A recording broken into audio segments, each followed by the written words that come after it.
반갑습니다. 반갑습니다. 네, 지난 한 주 동안 잘 계셨죠? 예. 네, 너무 반갑습니다. 이렇게. 네. 혹시 산 좋아하세요? 네. 네, 저도 산 좋아해요. 뭐 싫어하는 사람 있습니까, 우리나라에? 운동하기 싫어하시는 분들 산 싫어하시더라고요. 저는 왜냐하면 산 밑에서 태어나가지고 저는 또 이게 등산에서 산 정상에서 이렇게 아래를 내려다보면은 그 경관이 진짜 멋있잖아요. 그거 보는 게 한때는 낙이었습니다. 산 정상에서 내려다보는 거는 날씨가 맑을 때나 흐릴 때나 항상 멋있죠. 근데 산 하면 또 최고가 백두산이 아닐까 생각이 드는데요. 혹시 백두산 가보셨어요? 저요. 이야. 네. 한 10년쯤 전에 네 중국을 통해서 이제 백두산 가봤었어요. 네. 제가 갔을 때 날씨가 너무 좋았거든요. 그런데 이제 그때 가이드 해주신 조선족 그 선생님이 이렇게 날씨가 좋은 거는 100일 중에 한 5일 정도 된다고 너무 운이 좋다고 그렇게 얘기를 해주셔가지고 실제로 보니까 천지가 너무 컸어요.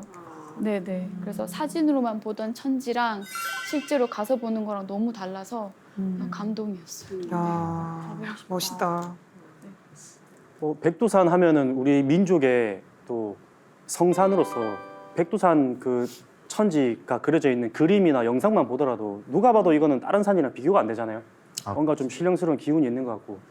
그래서 백두산에 한번 오르고 싶다는 생각은 누구든지 다 하는데 중요한 건 제가 못 가봤기 때문에 저 꼭 한번 가보고 싶다는 생각이 많이 듭니다. 네.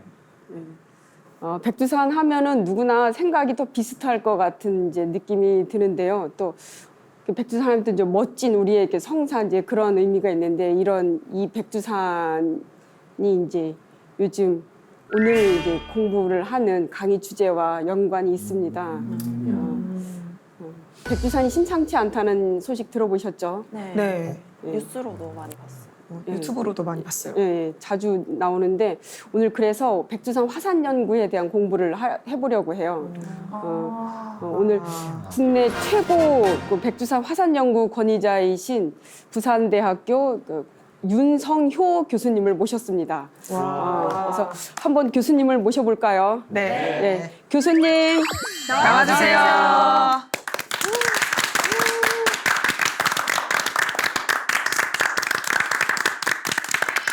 반갑습니다. 부산대학교 윤성교 교수입니다.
교수님, 요즘 백두산 화산 폭발에 대한 관심이 높아지고 있는데요. 우리 땅 가까운 우리 땅에 있는 화산이어서 관심이 이제 더 가기도 하고, 그리고 폭발 규모가 엄청나게 이제 크다고 하니까 미리 대비라도 좀 해야 되지 않을까 하는 생각이 들어서 오늘 교수님 말씀이 더 궁금해집니다. 네, 그래서 오늘 말씀드릴 내용들이 그런 내용을 중심으로 여러분들께 말씀드리고자 합니다. 먼저 화산 분화의 종류는 두 가지가 있습니다. 하나는 화산 분출이라고 이야기를 하고 또 하나는 폭발이라고 하는데 땅 속에 있던 마그마가 이렇게 지하에서 올라와서 모여 있는 곳을 우리가 마그마 방이라고 이야기하고 그 마그마 방에서 이제 이 올라온 액체들이 모여서 세력이 커지면은 지표로 상승하게 됩니다. 그 상승하는 길을 우리가 화도, 불의 길이다. 그 화도를 통해서 화산체의 맨 윗부분에서 나오는 장소를 화구라고 합니다. 그래서 화구에 지하에 있던 마그마가 나오는 방식이 땅 속에 액체 상태로 있던 게 그대로 액체 상태로 흘러나오는 용암이라고 하고요. 그 다음에 나올 때 고체 상태로 아주 미세한 화산재나 화산자갈, 그 다음에 화산암괴, 고체 상태로 기체와 같이 폭발적으로 나오는 걸 화산 폭발이라고 이야기를 합니다. 그래서 화산 분화에는 두 가지가 있다. 하나는 화산 분출, 또 하나는 화산 폭발. 그래서 이제 여기 있는 것처럼 불이 뿜어져 나오는 데는 좌측에 보이는 것처럼 액체 상태로 나오는 것. 작년에 하와이에서 화산 분화가 있었는데 용암이 많이 흘러나왔거든요. 그런 것들은 화산 분출이라고 이야기해야 되는 거고 오른쪽에 보이는 것처럼 분화구 위에서 화산재가 뿜어져 나오는 것들은 화산 폭발이다 이렇게 이해를 하시면 되겠습니다. 그래서 먼저 이거는 이디오피아에 있는 에르타 알레라는 활라산인데 그 위에 저렇게 용암이 나오는 분화구가 있어가지고 화구가 있어가지고 그 화구에서 이제 용암이 저렇게 조용하게 뿜어져 나오면서 주변에 이렇게 흘러갑니다. 흘러가시는 거 보이죠? 네. 저렇게 올라. 그래서 만약에 우리나라 제주도에서 앞으로 화산 활동이 있다 그러면은 제주도에는 현무암이 많기 때문에 현무암질 화산 활동에서는 이와 마찬가지로 용암이 나와서 흘러가는 그런 화산 활동이 전개될 수가 있고요. 그다음에 또 하나는 분출은 다른 말로 인류 또는 분류, 인류라는 거는 끓어 넘친다, 분류는 흘러 넘친다 이런 용어들이 있는데 그냥 일반적으로 우리가 화산 분출이다 이렇게 이야기를 합니다. 그다음에 또 하나의 화산 분화의 종류는 그야말로 폭발적으로 뭐가 튀어나오는 화산 폭발이라고 하는데 영상에서 보시는 것처럼 가운데 분화구가 이렇게 있습니다. 분화구가 있는데 조금 보시면은 화산재가 저렇게 마그마가 이미 올라오면서 부서져서 폭발적으로 나오면서 구름을 형성하면서 그다음에 주변에 보면은 뭐 튀어나오는 돌멩이들도 있는데 그런 것들을 분석이라고 합니다. 뿜어져 나오는 돌멩이다. 이렇게 나오는 걸 이제 화산 폭발이라고 이야기를 합니다. 그래서 네, 교수 질문이 있는데 네. 그러면은 백두산이 만약에 폭발하게 되면 그 분출 가능성이 높은지 그 폭발 가능성이 높은지 궁금해서. 예, 좋은 질문하셨습니다. 백두산은 화산 활동이 나중에도 다시 말씀드리겠지만은 약 2,840만 년 전부터 화산 활동이 있기 시작했어요. 그때부터 약 100만 년 전까지는 앞에서 보신 화산 분출에 의해서 주로 용암이 흘러나와서 여러분들 개마고원이라고 아시죠? 네. 개마고원은 용암 대지다 이렇게 하는데 거기 있는 용암이 흘러나와가지고 주위보다 높이가 고도가 1,000m 이상 높아졌습니다.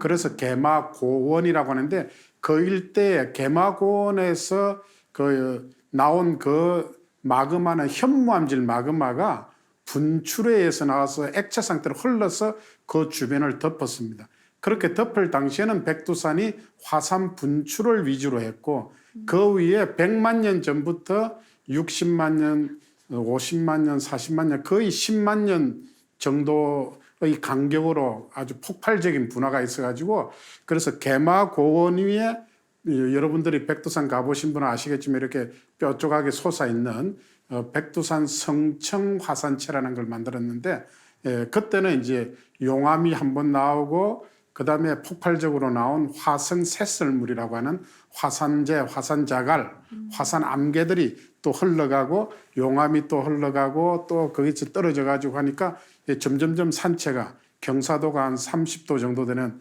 아주 뾰족한 산을 만들었는데 아마 백두산 성층 화산체의 높이가 3,500m 정도 됐을 겁니다.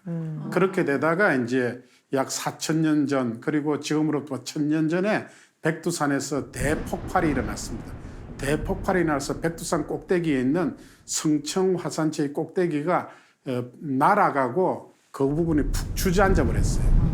그래서 이렇게 일본의 여러분들이 후지산 보면 이렇게 돼 있는데 윗부분이 푹 날아가고 주저앉아가 이렇게 꺼져 버렸어요. 꺼져 버리니까 이제 화산체 이쪽 면이 보이고 이쪽 면이 보이고 중간에는 그 평탄한 것처럼 보이는데 평탄한 것 넘어서 안쪽에 가면은 거의 직경 5km가 되는 천지 칼데라가 만들어졌습니다. 그게 이제 1,000년 전에 있었던 사건이고 그래서 아까 질문하신 내용 중에 앞으로 백두산이 분화가 있으면 어떤 분화가 일어날까요? 그래서 100만 년 이전에는 주로 현무암이 많이 나왔기 때문에 화산 분출이고 100만 년부터 지금 근래에 와서는 역사시대라든지 최근에 와서는 그 밑에 움직이는 마그마가 점성이 아주 큰 규장질 마그마라고 해서 이것들은 나올 때 폭발적으로 나올 확률이 많습니다. 그래서 앞으로 백두산이 화산 폭발이 일어난다고 하면은 조금 전에 보신 영상과 같이 화산재가 뿜어져 나오는 그런 폭발적인 분화가 일어날 가능성이 있다. 이렇게 이야기 드릴 수가 있습니다. 예, 다음은 백두산이 과거에 어떠한 화산 활동을 했는가. 백두산은 약 2,850만 년 전에 만주 쪽에 북동에서 남서 방향으로 큰 단층이 생겼습니다. 단층이 생김과 동시에 그 우리나라 동해안 쪽에 일본이 지금 우리나라 동해를 사이에 두고 떨어져 있지만은 일본의 그 동남쪽 남서쪽 일본은 강원도 쪽에 이렇게 붙어 있었고 그 다음에 동북 일본은 한경도 쪽에 이렇게 붙어 있었습니다. 그래서 한경도 쪽에 붙어 있던 것은 반시계 방향으로 이렇게 열리고 강원도 쪽에 붙어 있는 것은 시계 방향으로 이렇게 열리면서 거기 마른 목골의 바다가 형성되고 일본이 우리나라에서 멀리 떨어졌습니다. 그 시기에 백두산에서 이런 단층이 생겨서 화산 활동이 있으면서 거기 많은 현무암이 나오면서 이제 약 100만 년 전까지 개마 용암대지 우리가 개마 고원이라고 부르는 그런 높은 지역을 형성하고 약 100만 년 전후에 이제 용암이 나올 때 틈새를 따라서 나오다가 주변의 기운이 떨어지니까 어떤 한 장소에서 집중적으로 나오면서 장백산 순상 화산체라는 걸 만들었습니다. 그래서 개마 용암 대지 위에 아주 낮은 이렇게 길이가 큰 이런 산이 하나 만들어지고 요때 요 직경이 어느 정도 가면 200 내지 300km입니다. 그 정도 되는 거고 그 이후에 이제 그 장백산 순상 화산체라고 하는 그 중심부에서 마그마의 성분이 바뀌어서 조면암질 마그마라는 게 나오면서 폭발과 분출을 교대로 하면서 약 높이 3,500m 정도 되는 순상 화산체를 만들었습니다. 그 이후에 약 4,000년 전 그리고 1,000년 전에 백두산 밑에서 아주 점성이 큰 알칼리 유문암질 마그마가 터져 나오면서 3,500m 되는 산 정상부가 날아가고 주저앉아서 산 꼭대기에 이렇게 있다가 푹 주저앉아 버렸습니다. 그래서 주저앉은 자리에 직경 5km의 천지 칼데라가 만들어졌고 그 안에 물이 고여서 천지 호수를 이루고 있습니다. 그리고 이 1,000년 전의 사건 이후에도 많은 조선 왕조실록, 고려사 그런 책에 보면은 백두산에서 화산 활동이 있었다는 것을 짐작할 수 있는 많은 사건들이 있습니다. 그래서 여기 표에 있는 게 백두산에서 900년대, 그 다음에 맨 아래쪽은 1903년 그리고 1925년까지 백두산에서 어떤 활동을 목격한 것을 기록을 해놓았습니다. 그 중에서도 저기 보이는 946년 11월 3일에서부터 시작해서 947년 2월 7일은 우리가 백두산에서 거대한 폭발이 있었던 1000년 전의 대폭발이 있었던 그런 시기였다. 이걸 알 수가 있고 백두산은 1000년 전에 대폭발을 일으켰습니다. 그래서 그걸 이제 국제적으로 밀레니엄 분화다 이렇게 알려져 있습니다. 그래서 맨 위에 부분에 있는 서기 946년 11월 3일에서부터 947년 2월 7일 사이에 백두산에 두 차례의 큰 대폭발이 있었고 그때 이제 화산 활동이 있었고 그 이후에도 조선왕조실록이라든지 고려사 이런 역사서에 보면은 백두산에서 있었던 백두산으로부터 화산재가 날아와서 떨어졌다든지 그런 여러 가지를 설명하고 있습니다. 그래서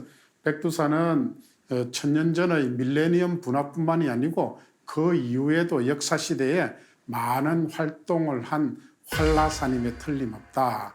이렇게 이해를 하시면 되겠습니다. 저 교수님 질문이 있는데요. 네. 우리나라 역사에 보면은 이렇게 나라가 멸망할 때 자연의 어떤 대재앙이 생겨서 이제 국가가 멸망한 그런 어떤 그 기록들이 그런 어떤 기록들을 찾을 수 있고 그렇잖아요. 근데 이제 제가 알기로는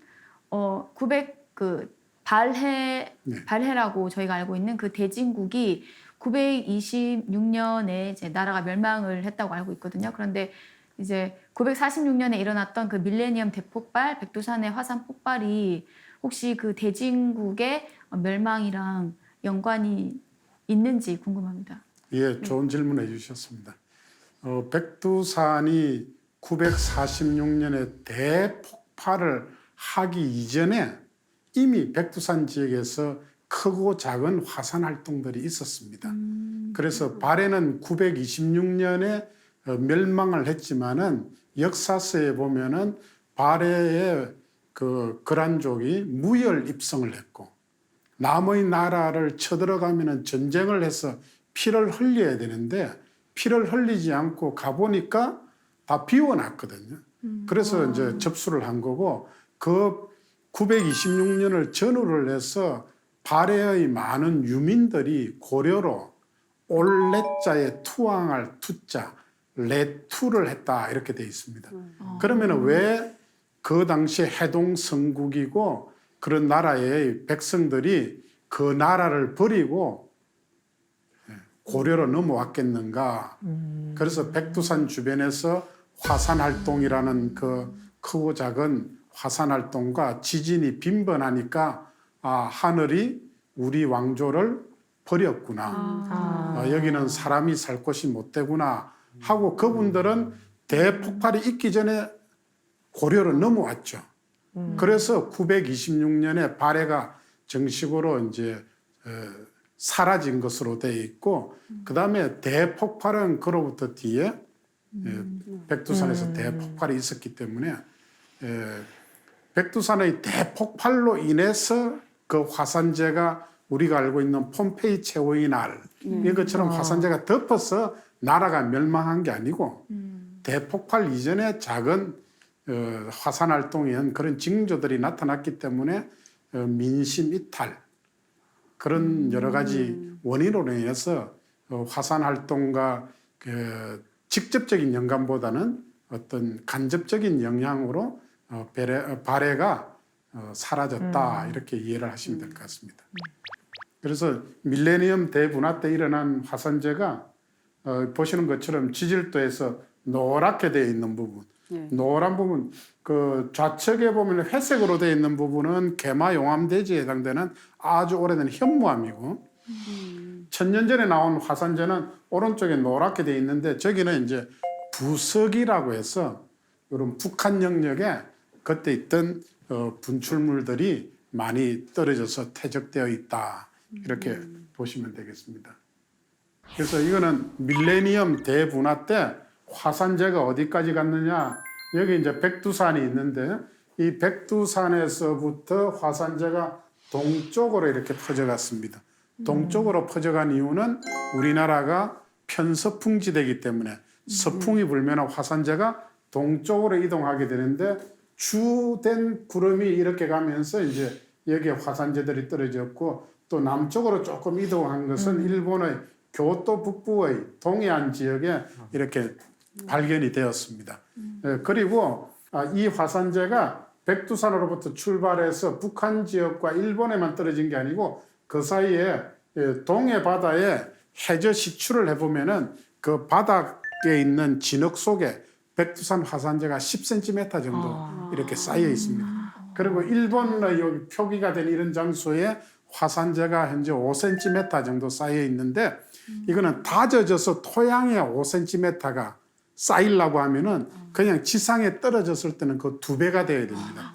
10cm 떨어진 게 다져져서 흙 속에서 우리가 밀가루 이렇게 있는데 꼭 눌리면은 다져지죠. 그와 마찬가지로 그렇게 있고요. 그렇게 쌓여 있고 그다음에 여기 이제 쿠릴 열도에서 동일본 대지진 이후에 일본이 쿠릴 열도 지역에 쓰나미에 대한 대비를 하기 위해서 해저를 시출했는데 거기서도 백두산 화산재가 1cm 미만으로 쌓여 있는 게 발견이 되었고요. 그다음에 태평양을 지나서 캐나다를 지나서 그린랜드 빙하 속에 그린랜드는 빙하가 이제 눈이 오면은 얼어가지고 다져지면은 빙하가 되거든요. 근데 그 빙하에 대해서 아이스코어 빙하를 이렇게 시추를 해가지고 꺼내서 이렇게 보니까 그 안에 백두산에서 나온 것으로 판단되는 화산재가 그렇게 발견이 되었습니다. 발견이 되었고 그래서 백두산에서부터 나온 화산재가 태평양을 지나서 캐나다와 미국을 지나서 그린랜드를 지나서 지구를 이렇게 돌았을 것이다. 이렇게 생각을 할 수가 있습니다. 그래서 이 화산재는 이제 일본에는 많은 화산들이 있기 때문에 일본인 학자들이 어느 장소에서 화산재를 발견을 하면은 그 발견된 화산재는 그 주인이 누구냐를 찾습니다. 그래서 아소산에서 나왔으면 아소산 화산재, 후지산에서 나오면 후지산 화산재. 그런데 일본에서 찾은 이러한 화산재는 주인을 알 수가 없었습니다. 일본에서 나오는 화산재의 종류와 여기서 발견된 화산재의 종류는 전혀 달랐습니다. 그래서 일본 사람들이 여기 나오는 거는 요 홋카이도 남쪽에 토마코마이라는 시가 있는데 거기서 처음으로 발견되었기 때문에 토마코마이 테프라, 토마코마이 애쉬, 테프라는 그리스 말로 화산재라는 뜻입니다. 그래서 토마코마이 테프라라고 했는데 일본이 우리나라 동해 해저 시추를 하면서 그걸 조사를 해보니까 북한 쪽으로 갈수록 화산재가 점점 두꺼워지는 겁니다. 5cm에서 6cm, 10cm, 12cm 이렇게 가니까 머릿속으로 생각할 때 이 주인이 조선반도에서 왔구나.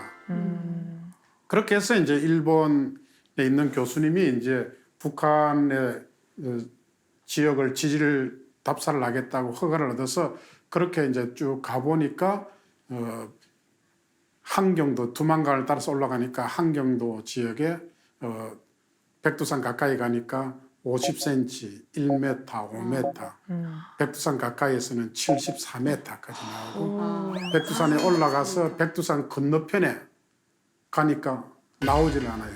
만주 쪽에. 그래서 그분이 이 주인이 백두산이구나 하는 걸 알고 이제 BTM 백두산 토마코마이 테프라다 이렇게 이름을 붙였습니다. 그래서 우리가 백두산 화산에 대해서 중국이 많은 영토를 가지고 있기 때문에 장백산 화산체다 이렇게 이야기를 하더라도 거기서 날아간 화산재 이름은 백두산 토마코마이 테프라. 애쉬 또는 백두산 토마코마이 테프라. 백두산이라는 이름이 거기에 딱 정해져 있습니다. 이거는 이제 먼저 연구하신 분에 대한 예의고 학문적인 어떤 존중이기 때문에 백두산이라는 이름이 그렇게 살아있다. 이렇게 이해를 해주시면 되겠습니다. 네, 교수님 그럼 질문이 네. 있는데요. 그러면 그 당시에 946년 밀레니엄 폭발 당시에 거의 세계적인 이제 영향을 미쳤잖아요. 예. 그 지금 말씀하신 대로 보면은 이제 최고로는 74m까지 그리고 적게는 뭐 10cm에서 5m까지 화산재가 쌓였는데 그럼 그 정도면은 그 주변 인근에 농작물이라던가 피해가 상당했을 것 같은데 교수님 예상하시기에 그 당시 피해가 어느 정도였을지 한번 생각해 보시면 어느 정도일까요? 말로 상상할 수 없는 정도의 피해였다 이렇게 볼 수가 있고 백두산에 대해서 화산 분화를 하는 걸 기록이 없습니다. 왜 기록이 없는가 하면은 기록을 좋아하시는 분들이 분명히 그걸 보고 기록을 하기 위해서 백두산 가까이 가셨을 테인데 네. 그분들은 다 돌아가셨다 보시면 되고 백두산이 대폭발을 해서 화산재가 편서풍을 타고 한경도 지역을 지나서 동해를 지나서 일본을 거쳐 태평양을 지나서 미국 쪽으로 가듯이 이 화산재뿐만 아니고 화산활동 때 동시에 화쇄류라고 해서 뜨거운 화산재 온도가 700도에서 500도 정도 되는 화산재가 백두산 주변에 이렇게 퍼졌습니다.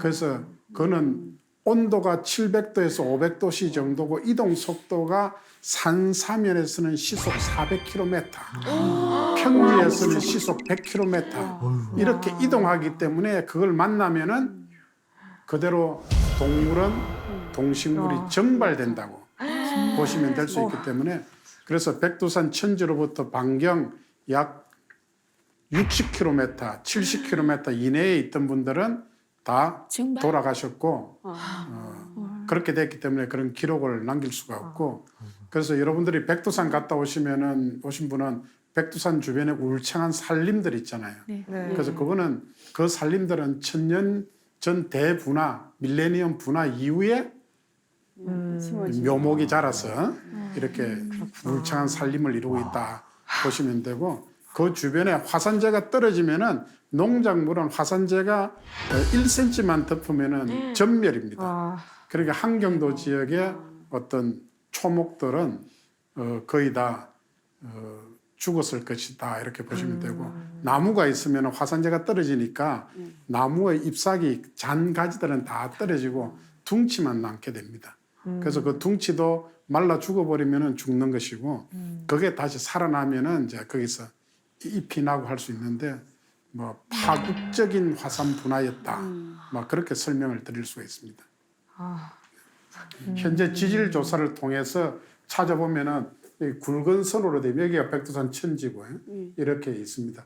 그래서 이제 그 당시에 여기는 아주 온도가 높지만은 멀리 떨어지면은 온도가 떨어지겠죠. 떨어지는 그런 그 화쇄류 퇴적층 내에 그 당시 살던 나무들이 매몰되어 있는 것을 발견을 했습니다. 그 화쇄류 퇴적층이라는 지면인데 지면을 파서 보니까 이런 수트로 가해 부분이 타서 탄화가 되어 있는 걸. 근데 이걸 이제 이렇게 잘라 가지고 보니까 가운데부터 저 끝까지 나이테가 264개가 있었습니다. 그러면 이 매몰된 나무의 나이는 246년이 되었습니다. 여러분들 나이테 나무가 나이를 먹는 거 아시죠? 네. 그럼 나이테 안쪽이 연세가 높을까요? 바깥쪽이? 바깥쪽. 안쪽. 바깥. 나무는 중심부가 오래된 것이고 살이 붙으면은 나이테는 점점 바깥쪽으로 이렇게 형성됩니다. 그래서 맨 바깥쪽에 껍질을 가지고 있는 그 부분이 있는데 그 껍질도 당연히 열에 의해서 탄화가 돼 있겠죠. 수트로 변해 있기 때문에 그걸 이제 샘플을 중간중간에 나이테 있는 장소 몇 군데를 이제 이렇게 해가지고 이제 연대 측정을 해보니까 중앙부에서부터 시작해서 바깥쪽으로 오면서 맨 바깥쪽에 껍질이 있는데 나이가 946년 플러스 마이너스 3년. 그래서 백두산에서 밀레니엄 분화가 946년에 있었구나. 오차는 3년이고요. 우리가 이렇게 이제 기록이 있으면은 기록하고 대조를 해줄 건데 이 플러스 마이너스 3년 돼 있는 게 굉장히 정확한 값입니다. 앞에 역사시대 일본 사람들이 기록해 놓은 일본까지 날아간 화산재가 떨어지는 것을 기록해 놓은 게 946년 11월, 947년 2월 그러니까 이 연대는 굉장히 정확한 연대다. 그리고 이제 많은 분들이 이제 연구를 해가지고 요 사진은 뭔가 하면은 일본 혼슈 북부, 홋카이도 남쪽에 혼슈 북부에 가면은 습지에 타시로타이 습지라고 하고 하코다 산이라고 하는 그 산에 보면은 습지에 이렇게 파면은 점토 사이에 하얀 화산재가 2개 나옵니다. 2층이 나오는데 이거는 이제 915년에 일본의 토와다라는 칼데라 화산이 대폭발을 하면서 그 날아간 화산재가 가라앉아서 된 거고 그 위에 요렇게 있는 요게 한 5cm 정도 요게 백두산에서 날아간 겁니다. 그래서 실제로 저렇게 일본에서도 백두산의 어떤 화산 활동의 있는 것을 볼 수가 있다 이렇게 말씀드리고 화산이 분화하려고 하면은 어떤 조건이 맞아야 됩니다. 지구상의 아무 장소에서나 화산 분화가 일어나는 게 아니고 그래서 이제 화산이 분화되려고 하면은 3가지 조건 중에 하나라도 맞아야 됩니다. 그래서 마그마가 만들어져서 그게 올라와야 되니까 마그마가 만들어지려고 하면은 가장 간단한 방법은 열을 가하는 겁니다. 여러분들이 초등학교 다닐 때 학교 정문 앞에 앉아서 이런 설탕을 달거나, 불에 달거나. 녹죠. 네. 그것처럼 암석에도 열을 가하면은 녹을 수 있습니다. 그게 첫 번째 방법이고 두 번째 방법은 뭔가 하면은 지하 100km 밑에 있던 암석이 지하 50km 밑으로 이렇게 올라오면은 100km 밑은 100km 두께의 암석이 누르는 힘이 작용하고 50km는 50km에 누르는 압력이 작용하는데 100km 밑에 있던 암석이 올라와서 압력이 감소되면은 꽉 조여 있던 힘들이 느슨하게 되겠죠. 그렇게 되면 압력이 감소하면은 마그마가 만들어질 수가 있습니다. 예. 또 하나는 암석은 그 장소에 가만히 있는데 거기에 물이 들어가면 함수유체라고 해서 일본에 가면 일본 해구라고 있는데요. 일본 해구가 있으면 해구라는 것은 바다에 있는 또랑 바다의 깊은 수심 5,000m, 6,000m, 7,000m 되는 깊은 골짜기가 있는데 그 골짜기를 따라서 이 지구의 맨 바깥쪽으로 있는 지각과 최상부 멘트를 이루는 딱딱한 부분인데 딱딱한 부분이 대륙 쪽에 있으면은 대륙판이라고 하고 깊은 해양에 있으면 해양판이라고 하는데 대륙판보다 해양판이 무겁기 때문에 해양판이 이렇게 밑으로 내려갑니다. 내려서 멘틀로 되돌아가는데 이렇게 되돌아가면서 밑으로 가면 압력이 높아지니까 여기 있던 물들이 짜여서 위로 올라옵니다. 올라오면은 대륙판 아래쪽에 쐐기형 멘틀이라고 해서 그 멘틀에 물이 들어오게 되면은 거기 있는 암석들은 가만히 있어도 물이 들어와서 용융 온도를 낮추어 줍니다.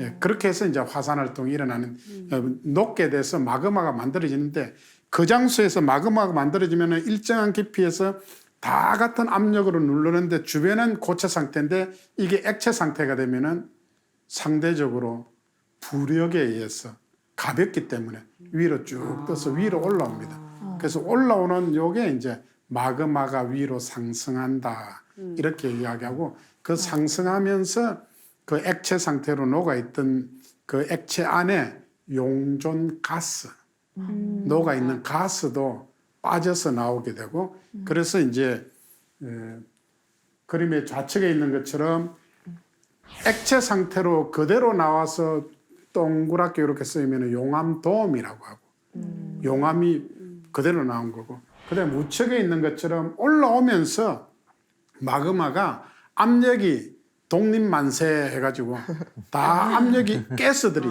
압력이 이제 낮아지니까 그 안에 있는 가스들이 예를 들면은 사이다나 맥주 같은 거 그 흔들어 가지고 그냥 가만히 가지고 있으면 액체 상태죠. 뚜껑을 탁 따면은 뚜껑을 따는 순간 압력이 낮아지면 거기 있는 기포들이 전부 거품으로 바뀌잖아요. 그래서 거품으로 바뀌면서 거품 사이에 물방울이 지면으로 나오면서 식은 게 그게 뭔가 화산재입니다. 그래서 그렇게 나오는 게 이제 폭발적인 분화가 일어나는 거. 그래서 이제 액체 상태로 나오든 고체 상태로 나오든 지하에 녹아있던 마그마가 지상으로 올라오는 그런 것들이 화산 활동이 일어나는 그런 메커니즘이다. 이렇게 보시면 되고 그다음에 이제 백두산 화산에 대해서 이제 최근의 어떤 정보, 어떤 현상이 일어나고 있는가에 대해서 말씀을 드리려고 합니다. 백두산은 1996년도에 중국 측에서 장백산 화산 관측소 설립 계획을 세우고 공사를 시작해서 1999년부터 백두산 지역에서 화산의 지하에서 어떤 움직임이 있는가를 조사하기 시작했습니다. 그래서 가장 중요한 게 무엇인가 하면은 지하에 화산성 지진, 땅 밑에서 뭔가 액체 상태가 꼬물거리면서 올라오니까 그 위에 부분에서 일반 우리가 느끼는 지진과는 성질이 다른 화산성 지진이라는 게 발생하게 되는데 거기에 대한 이제 관측을 계속해 왔는데 2002년도 6월 달에 갑자기 화산 활동이 증가하기 시작했습니다. 2002년도에 약 468회, 2003년도에 1년 동안 1308회. 그다음에 이제 2004년도가 되면서 750회, 2005년도가 되면서 587회 이렇게 좀 줄어들면서 화산성 지진이 감소해서 현재 2019년 현재도 이런 낮은 추세를 가지고 있습니다. 그래서 2002년 7월부터 2005년 말, 2006년 초까지를 백두산이 화산 위기를 맞이했다. 이렇게 이야기를 합니다. 그래서 그 당시에 이제 있었던 화산 활동 중에 규모는 2004년도에 가장 큰 게 규모 4.4, 그 다음에 4.0 이런 것들이 있었고, 나머지 다른 것들은 다 규모 1점 얼마, 2점 얼마 이런 작은 규모의 지진이 있었습니다. 그리고 그 지진이 발생한 장소는 지하지만은 그 지하에 지진이 발생한 장소를 진원이라고 하고 그것의 직상부 우리가 지도에 표기하는 장소는 진앙이라고 합니다.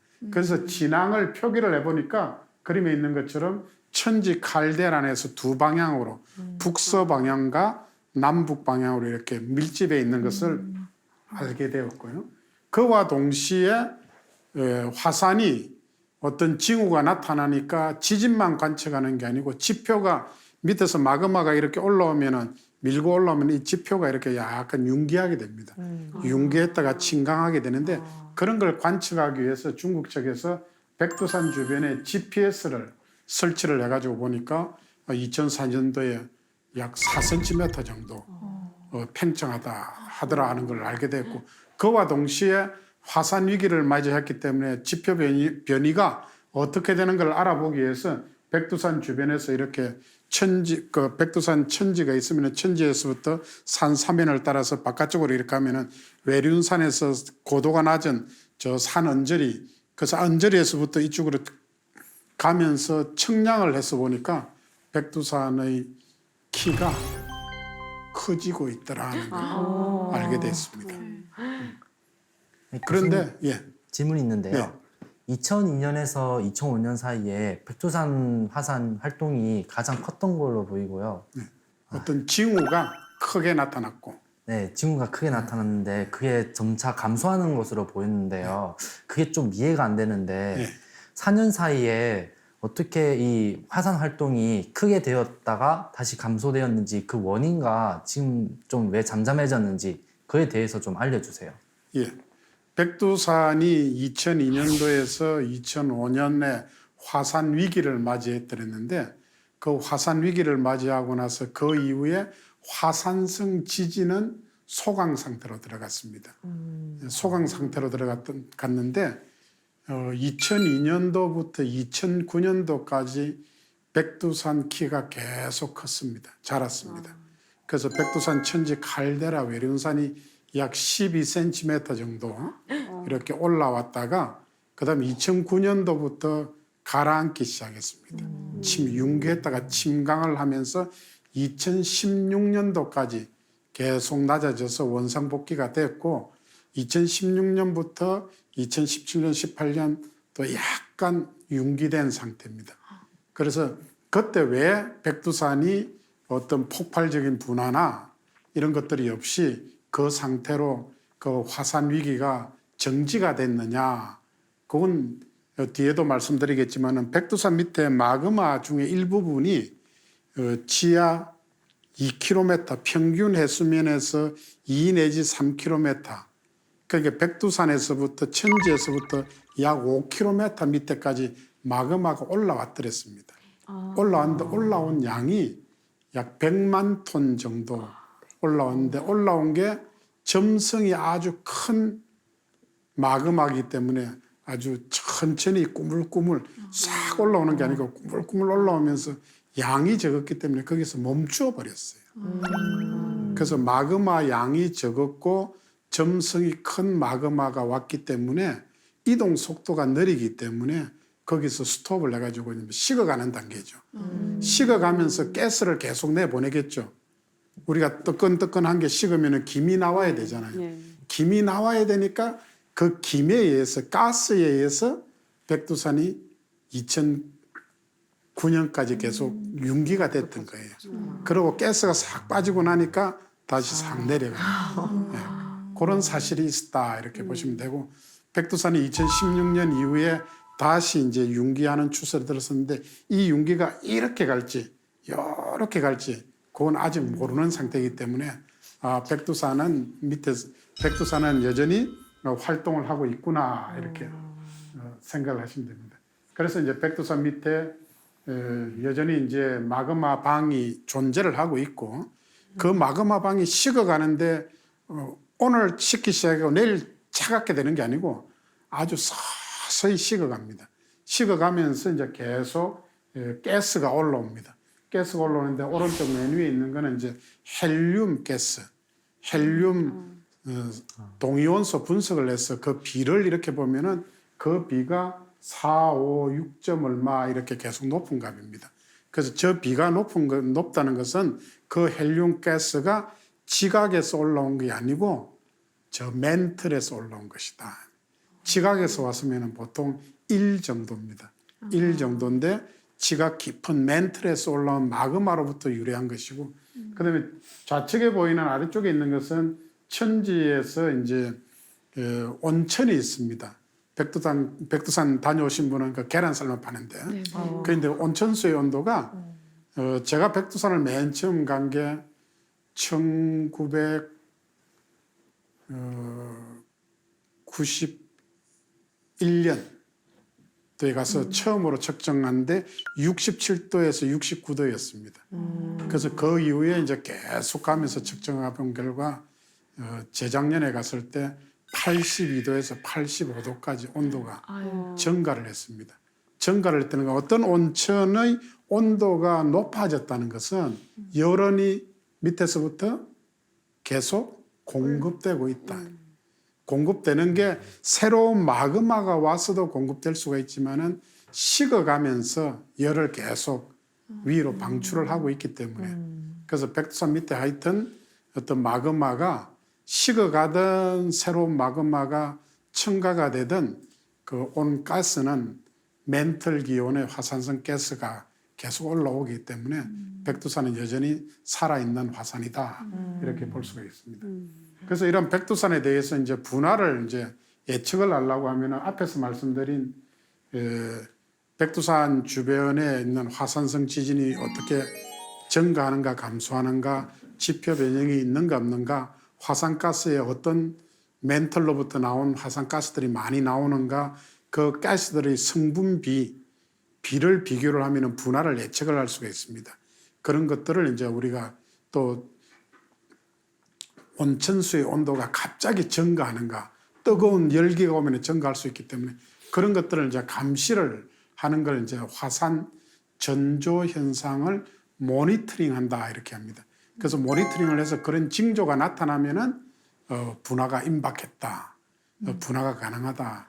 그런데 이제 참고로 하나 말씀드린 것은 어떤 징조가 나타난다 하더라도 그 징조가 나타나면서 바로 분화가 될 수가 있고 징조가 나타나다가 다시 사그러들었다가 다시 나타나서 날 수도 있고 여러 가지 이제 경우가 있기 때문에 그래서 화산의 예측에는 불확실성이 존재한다. 그 우리가 구구셈을 외우듯이 2일은 2, 2는 4 탁탁 정해진 게 아니고 나타나다가 화산 분화가 될 수도 있고 나타나다가 다시 사그러져서 평상시로 돌아갔다가 또 뒤에 나타날 수도 있고 그런 여러 가지 그러니까 나타난다 이렇게 보시면 되고 백두산은 밀레니엄 분화 때 화산 폭발 지수 7 규모의 굉장히 큰 화산 활동이 있었습니다. 그래서 지진도 등급을 만들듯이 화산도 사람들한테 피해를 입히는 것은 갑자기 화산이 폭탄이 터지듯이 확 터져가지고 주변으로 흩어질 때 큰 피해를 입기 때문에 폭발적인 분화가 일어날 때 그 마그마의 양을 가지고 터져 나온 양을 가지고 화산 폭발 지수 그래서 0에서부터 8까지 이렇게 있습니다. 그래서 일반적인 어떤 화산 활동은 화산 폭발 지수가 1, 2, 3이고 1은 소, 2는 보통 3은 크다 이렇게 보시면 되고 그 다음에 4, 5, 6, 7은 가면은 규모가 양이 10배씩 늘어납니다. 분출물의 양이. 그러면서 이제 더 커진다 이렇게 생각을 할 수가 있습니다. 교수님 질문 네. 하나 있는데요. 지금 이제 화산 폭발의 규모를 말씀해 주고 계시잖아요. 그러면은 제가 아는 화산 폭발이 많지는 않지만 그 중에 유명한 게 옛날에 이탈리아에 있었던 그 베수비오 화산은 일반 분들도 많이 알고 계시잖아요. 네. 그러면은 그 베수비오 화산 폭발이랑 1000년 전에 있었던 백두산 밀레니엄 폭발이랑 비교하면 화산 그 마그마량의 분출을 봤을 때 어떤 정도 차이가 있는지. 베수비우 화산은 폼페이 최후인화라는 베수비우스 화산은 화산 폭발 지수 4 내 4 또는 5 정도입니다. 네. 거기에 비해서 백두산은 화산 폭발 지수가 7이기 때문에 4에 비해서 5에 비해서 6은 10배죠. 6에 비해서 7은 또 10배니까 5에 비해서 7은 100배. 만약에 4라고 하면은 1000배. 그래서 베수비우스 화산 폭발로 인해 가지고 그 주변에 폼페이시가 멸망한 그 화산 활동에 비해서 뭐 100배에서 1000배 정도의 큰 강력한 화산 활동이 백두산에서 있었다. 그래서 백두산 화산 활동은 서력 기원에서 지구상에서 있은 화산 활동 중에 가장 큰 화산 활동이 백두산 화산 활동이었다. 그럼 지금까지 왜 우리가 몰랐느냐? 서양의 학자들이 백두산에 쉽게 접근을 할 수가 없었다. 중국이 개방되기 전에는 중국에서 백두산 지질 조사를 자국 사람만 하지만은 하고 외국인들은 갈 수가 없고 또 북한도 마찬가지고 그렇게 되다가 이제 중국이 한중 수교도 되고 그런 백두산에 대한 지질 내용을 이제 국제학회에다가 발표를 하고 하면서 세계적인 학자들이 관심을 가지고 와서 지질 조사도 해보고 많은 자료들을 가지고 해보니까 대표적으로 영국 캠브리지 대학 지리학과에 오펜하이머라는 세계적인 학자가 있는데 그분의 논문에 과거 2000년 동안 있었던 화산 활동 중에 가장 강력한 대폭발이 백두산에서 있었다. 논문에 그렇게 적었습니다. 그래서 그런 화산 활동을 가진 화산이다. 이렇게. 백두산은 중국 측에서 연구한 결과에는 백두산 지하에는 오른쪽에 보시는 것처럼 약 30km, 32km 밑에 마그마 방이 하나가 있고 또 그 위에 28km, 20km, 10km 저렇게 4층의 4층의 지하 1층, 2층, 3층, 4층의 마그마 방이 있다 이렇게 발표를 했습니다. 발표를 했는데 2002년도에서 2005년도에는 그 중에 일부 여기 있는 10km 밑에 있던 마그마 중에 일부가 약 2km 정도. 그래서 좌측에 보시면은 빨갛게 된 위는 진앙을 표시를 한 것인데 진앙은 남북 방향하고 북서 방향으로 두 방향으로 밀집되어 있죠. 밀집되어 있는데 그 아래쪽에 있는 그림은 0에서 마이너스 1km, 마이너스 2km, 마이너스 3km의 진원이 이렇게 되어 있습니다. 저 말은 무슨 말인가 하면은 지하 10km 밑에 있던 마그마들이 평균 해수면에서 마이너스 2km 거기까지 마그마가 올라왔었다. 그리고 이제 작년에 북한하고 영국의 학자들이 백두산에 대해서 지구물리 탐사라는 걸 실시를 해서 지진계를 놓고 지진이 발생한 걸 백두산을 통과하는 지진파를 다 조사를 해가지고 그걸 가지고 분석한 결과에 의하면은 백두산 밑에 마이너스 10km 밑에 거대한 마그마방이 있고 그 중에 일부가 지하 5에서 7km 밑에 거기도 마그마방이 있다. 그렇게 발표를 했습니다. 그럼 이제 여기다가 그걸 하면은 백두산 바로 밑에 마그마방이 5층, B1, B2, 5km 밑에 10km, 20km, 28km, 32km 밑에 마그마방이 있다는 걸 이제 과학적으로 증명이 되었고, 그래서 백두산 밑에 살아있는 마그마방이 있기 때문에 저 마그마가 움직이면은, 마그마방은 100% 액체가 아니고 스펀지에 물을 담아놓은 것과 같습니다. 그러면은 스펀지를 보면은 우리가 그걸 고체라고 하겠습니까? 액체라고 하겠습니까? 스펀지만 보이니까 고체죠. 그런데 그게 충격을 받든지 짝 짜면은 물이 나오죠. 그것처럼 스펀지가 마그마방이 녹아있는 암석들이 녹지 않는 암석들 사이에 끼어 있는데 그게 충격을 받으면 위로 상승하면은 화산 분화로 갈 수가 있다. 이렇게 보시면 되고요. 그래서 백두산이 이제 우리 국민들이 궁금해하는 게 백두산 그러면 언제 폭발해요? 언제 분화할 것인가?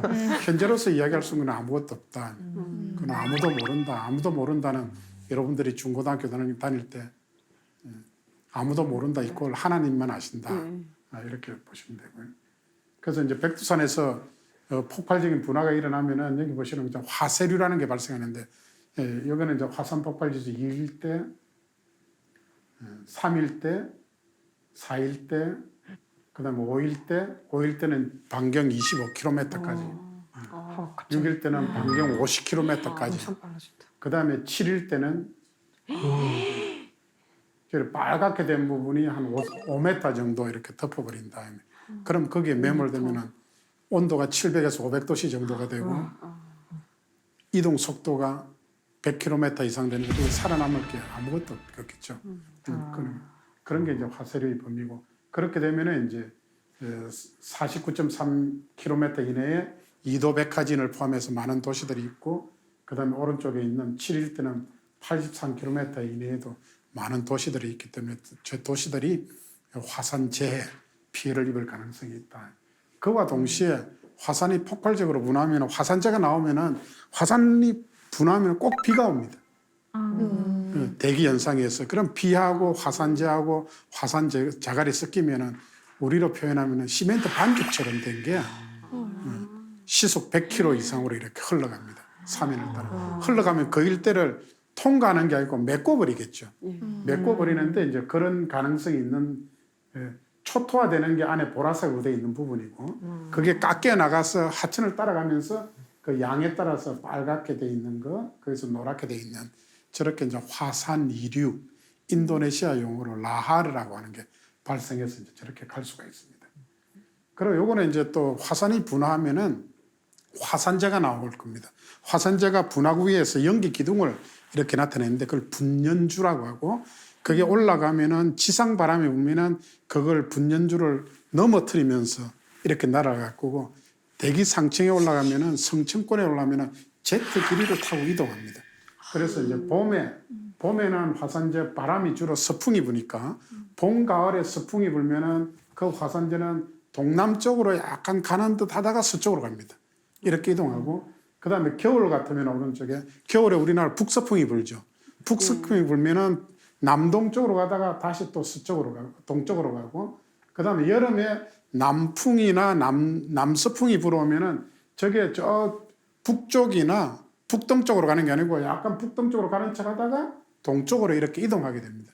우리나라 이제 태풍이 오다가 이렇게 휘어지잖아요. 그것처럼 바람도 저렇게 휘어져서 저렇게 가게 됩니다.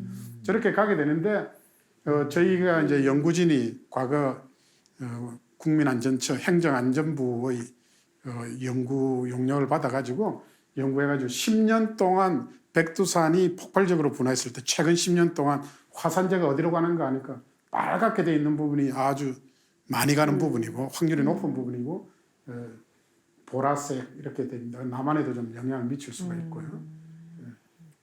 교수님 제 질문이 있는데 그러면 백두산 화산 폭발 때문에 그 화산재가 동쪽으로 이동을 해도 이제 그러면은 우리나라 남쪽에는 이제 사실 영향을 끼칠 가능성이 별로 이제 없다고 볼 수가 있는데 그래도 이 제트기류하고 편서풍 때문에 동쪽으로 날아간다고 해도 남한에 비해서 북한에는 어떻게 이렇게 피해 영향이 꽤 크겠죠. 예, 그림에서 보시는 것처럼 북한은 전역이 특히 한경도 지역, 양강도, 한경도, 평안도 동쪽 지역은 화산재에 의해서 엄청난 피해를 입을 수가 있게 되겠습니다. 그리고 여기 보면 경기도와 강원도 지역도 조금 이렇게 있는데 우리 남한은 전혀 피해를 입는 게 아니고 이 그림에서 보시는 것처럼 2010년도 5월 13일 날 백두산이 분화를 했다고 하면은 화산재가 어디로 옵니까?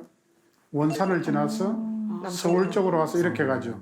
그러면서 이렇게 휘어져서 동쪽으로 가죠. 그러니까 이런 경우를 이제 worst case, 최악의 시나리오다. 그래서 우리 대한민국 남한에도 화산재가 올 수 있다는 게 이제 이거는 수치 모의 결과 여기서 이제 실시간 기상장에 그날 화산 분화가 있었다고 가정만 한 겁니다. 그래서 이제 이런 것들이 일어날 수가 있고. 최악의 시대. 그래서 이런 기록이 1653년 11월 29일 조선왕조실록에 한경도에서부터 뭐가 검은 기운이 몰려왔어요. 그래가지고 적성장단 어딘가 아십니까? 서울의 적성장단 파주 지역 의정부 북쪽에 거기로 이렇게 왔는데 있는 것처럼 비 같기도 하고 비도 아니고 연기 같기도 한데 연기도 아닌 게 냄새는 비린내가 조금 나더라. 유황 냄새가 좀 나더라. 그런데 주변에 갑자기 사이에 골짜기에 와가지고 주변에 있는 소와 말도 구별을 못할 정도로 캄캄해졌는데 멀리는 저 한경도 남쪽에서부터 적성장단 지역까지 다 그랬다. 그래서 이제 이게 이제 역사 기록에 있는 거기 때문에 그래서 백두산이 폭발적으로 분화하더라도 대부분 다 화산재는 동쪽으로 한경도를 통해서 일본 쪽으로 가지만은 남한 쪽으로도 올 가능성이 있다. 교수님, 예. 그 쭉 보시기 아까 교수님 말씀 들어보니까 뭐 화산재, 그다음에 용암, 그다음에 화쇄류, 화산 이류 같은 이런 것들이 직접적으로 엄청나게 파괴력이 있다는 것을 이렇게 더 느끼게 되고요. 근데 제일 궁금한 건 뭐냐면 백두산 천지에 물이 있지 않습니까?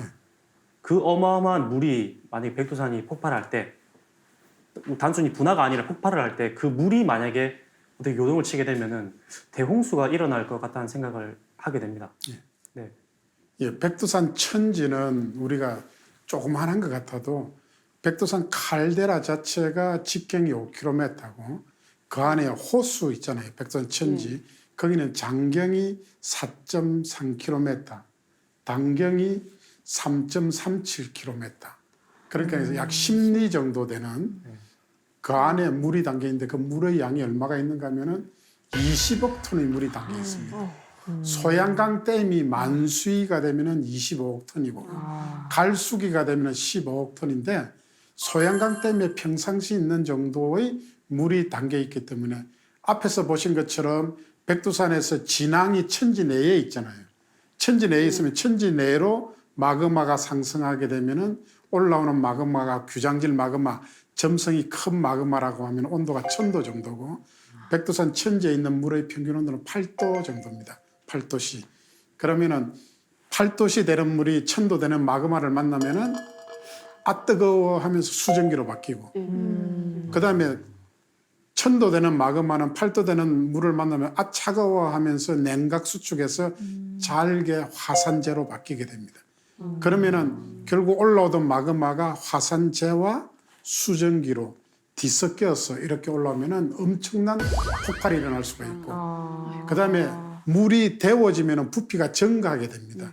그래서 마그마가 밀고 올라오면서 천지 수면이 증가하게 되면은 증가한 만큼 물이 북쪽으로 이도백화를 통해서 흘러넘치기 때문에 홍수가 일어날 수가 있고 또 만에 하나 화산 활동이 일어나면서 천지가 소처럼 이렇게 둥글게 돼 있는데 외륜산의 한쪽 부분이 무너져 버린다고 하면 그 안에 있는 물이 일시에 쏟아지겠죠. 그러면 쏟아지는 방향으로는 20억 톤의 물이 순식간에 흘러가서 그 주변을 물에 떠다니는 돌멩이 이런 걸 같이 움직이면서 그 건물을 파괴하고 엄청나게 큰 홍수를 발생시킬 수가 있습니다. 소양강 댐이 그냥 무너지는 거네요. 예, 그건 맞습니다. 예, 그런 위험한 화산이 그래서 잠재적으로 분화 가능성을 가진 위험 화산으로 백두산을 분류를 하고 있습니다. 그래서 여러분들이 백두산을 이제 구경을 가시더라도 오늘 설명드린 이런 내용을 알고 가서 이렇게 보시면서 아 이게 천년전에 나온 돌이구나. 또 올라가면서 현무암을 보면 아 이거는 100만 년보다 오래된 거구나. 이런 것들 하고 그다음에 천지를 조망하면서 아 저기에 20억 톤의 물이 들어있는데 저 물이 일시에 나오면 어떻게 될 것인가. 그런 어떤 생각을 가지고 보시면은 우리 민족의 성산인 백두산에 대한 화산으로서의 백두산에 대한 어떤 과학적 지식이 더 배가가 될 것으로 그렇게 생각을 합니다. 예, 지금까지 백두산 화산에 대해서 말씀을 드렸고요. 우리 민족의 명산이자 성산인 백두산은 살아있는 활라산으로 분류되는 잠재적으로 분화 가능성을 가진 위험한 화산이다. 걸 꼭 기억하시고 백두산을 가시더라도 너무 두려움은 가질 필요가 없습니다.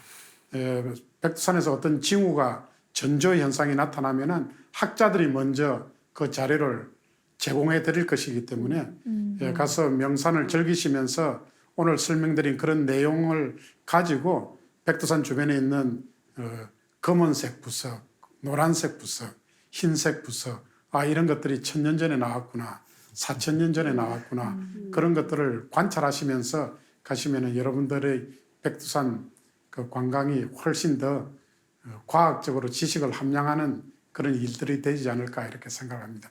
예, 감사합니다.